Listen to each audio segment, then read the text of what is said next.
Lieutenant Commander Data, operations officer on the Enterprise, was synthetic. Did you ever lose faith in him? Never.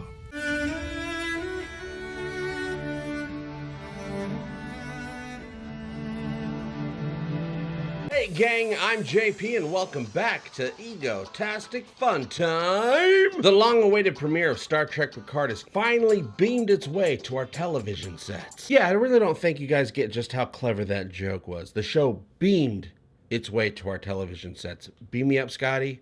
You get it, right? I'm very funny. Trekkies around the world who have been terrified about the CBS collective bringing Jean-Luc Picard into their not particularly well-received new brand of Star Trek finally got the opportunity to find out just how low the Kurtzman dystopian flow can go in regards to our beloved Starfleet captain. I stayed up into the wee hours of the morning to make sure I was able to watch Star Trek Picard the second it dropped on All Access and find out for myself just how much trouble CBS was going to be in. By the end of the episode, I was smiling from ear to ear, and my brain had a huge mental boner inside of it. That's not sexual, you guys. I'm talking about a wiener of the mind. The tone wasn't dark and gritty, it was hopeful, and just like they said it was going to be, it's a character study taking us into the next stage of Picard's life 10 years after he left Starfleet. Out of protest!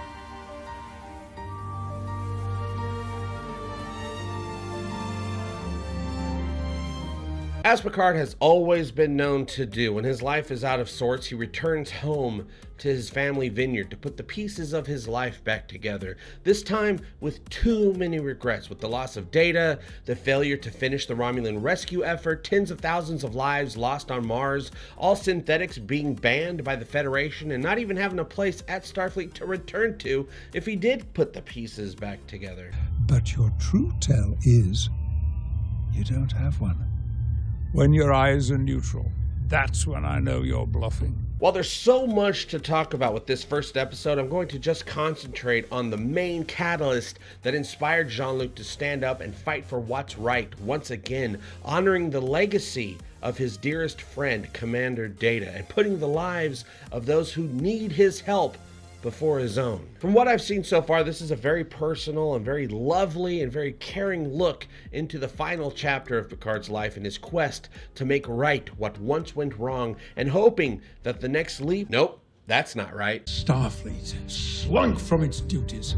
The decision to call off the rescue and to abandon those people we had sworn to save. Turns out Jean-Luc left Starfleet a decade ago when he felt they dishonored everything they were supposed to stand for by abandoning the Romulan rescue mission, and then the Federation also subverted their values in the aftermath of a horrible attack that destroyed Utopia Planitia and left over 92,000 people dead on Mars. Still no word as to whether or not Geordi LaForge, who was working at Utopia Planitia at the time, survived the attack or not, but I am very happy to report that we did learn in this episode that Worf doesn't look like a Kurtzman poop emoji monster at all. Worf is okay. Worf is okay! Now, when I first found out that the show was going to have to do with androids, I assumed that the entire series was going to be connected to the TNG Season 2 episode, The Measure of a Man, and boy, was I right. Back when I figured out the connection to that classic TNG episode, I didn't understand how Picard could be okay with Starfleet making Data clones, but now I know from this episode that Jean-Luc has no reason to have a problem with these synthetics at all. At the end of The Measure of a Man, Bruce Maddox learned a huge lesson and changed his opinion on Data. He respected Data. In short,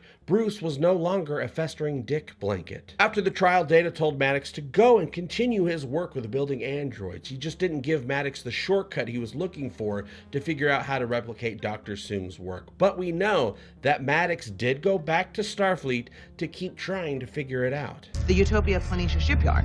The explosions ignited the flammable vapors in the stratosphere. Mars remains on fire to this day. These rogue synths are not Noonien Soong androids. They're Bruce Maddox androids. After Data's death, Maddox was able to get the remains of B4 for his research. Not because anything shady went down or anything like that. Remember, Maddox is a good guy now, or at least he was. We also learned in this episode that B4 was just an inferior copy. Data uploaded his memories into B4 just before his death in Nemesis, but almost all of it was lost. B4 wasn't advanced enough to hold the information. Almost all of Data's neurons and positrons were completely lost.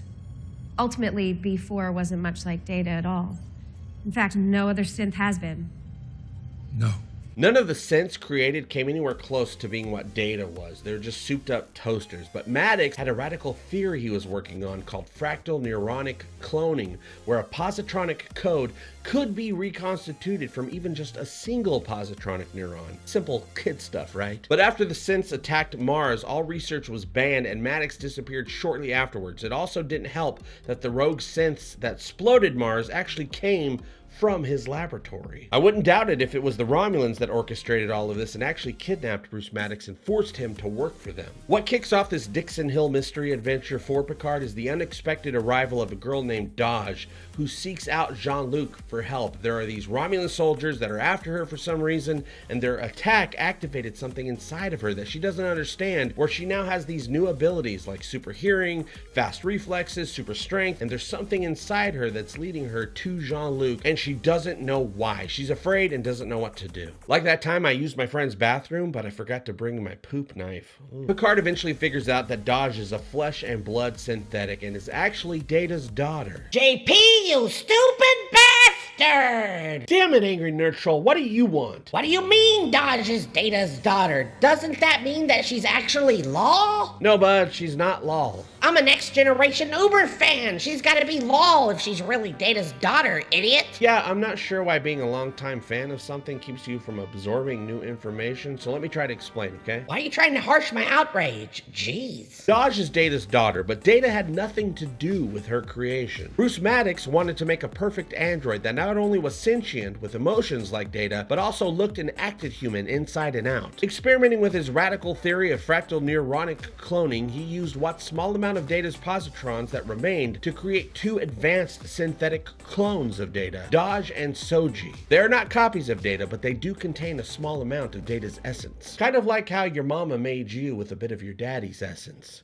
His hot, nasty essence. But Data painted Dahj back when he was alive, JP. He knew about her back then. Now, I would have thought that same thing too, Angry Nerd Troll, but luckily I listened to the words that were coming out of the characters' mouth holes during the dialogue scenes. Wow, I didn't even think of listening to the dialogue. It turns out that Data famously made two paintings back in 2369, aka Season 6 of The Next Generation. He gifted one of the paintings to Picard, which now hangs in his study. The other painting is kept at the Starfleet Archives in San Francisco. Picard goes to the archive and discovers the siren depicted in the scene looks exactly like Dahj, and that the painting is titled Daughter. Lol was created in 2366 in the Season 3 episode, The Offspring. That's 3 years before the paintings were made, so yes, I do think Data's paintings were a tribute to his own creation, Lol, but Maddox used Data's famous paintings to model Dahj after. Sorry, JP, can you repeat that? I was busy rage tweeting about the new Obi-Wan Kenobi series. So you said it was actually Lol? Yeah, sure, it was Lol. Dahj has memories of growing up and having a full life, but they're just memories that Maddox programmed into her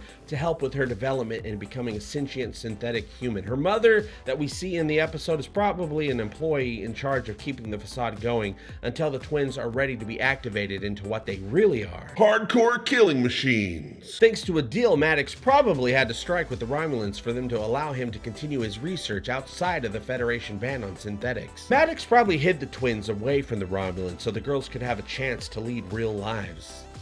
Like in Star Wars. The Romulans found out about the girls and now they want their property back. Maddox knows how important Data was to Picard, so probably programmed a failsafe in the twins to seek out Picard if they're ever in danger. With Bruce Maddox being such a pivotal part of this story, do you think we'll eventually run into him in this season? Like, is he going to be a captive on the Borg cube or is he just going to be working there? With the ultimate goal of creating an advanced synthetic that is not only a perfect blend of biology and technology, you think Maddox would need to figure out a way to get his hands on Borg tech to help fast track his research? Wouldn't a Romulan controlled Borg cube be the first place he'd think to go? Kind of makes sense now why the Romulans seem to know everything about Data's daughters. Are the Romulans trying to get their hands on Dahj and Soji so that they can make their own army of perfect androids to help them rebuild the Empire? Could it be possible that it was a radical Romulan faction that believed allowing aid from Starfleet during the supernova would lead to the Empire bowing before the Federation, so they found a way to reprogram synthetics to attack Utopia Planitia Phoenicia, where the rescue armada was being built as an attempt to stop Starfleet's interference in their expansion. Romulans are famous for dick moves. There was no evidence of Dahj after the explosion. Do you think she's still alive? You can let me know what you think by joining the conversation below. I'll see you very soon, and as always, I hope all your times are egotastic fun times. Love you, bye-bye!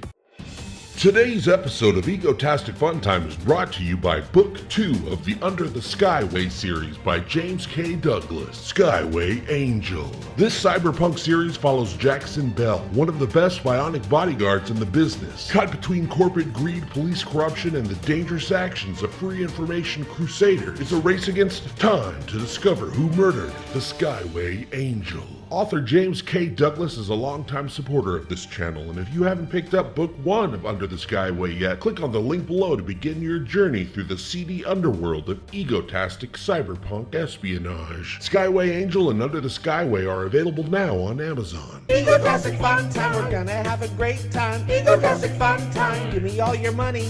Give him all your money. You will find it funny. Just give me money. I love money. Give me all your money. Give me all your money. Give me all your money. Give me all your money.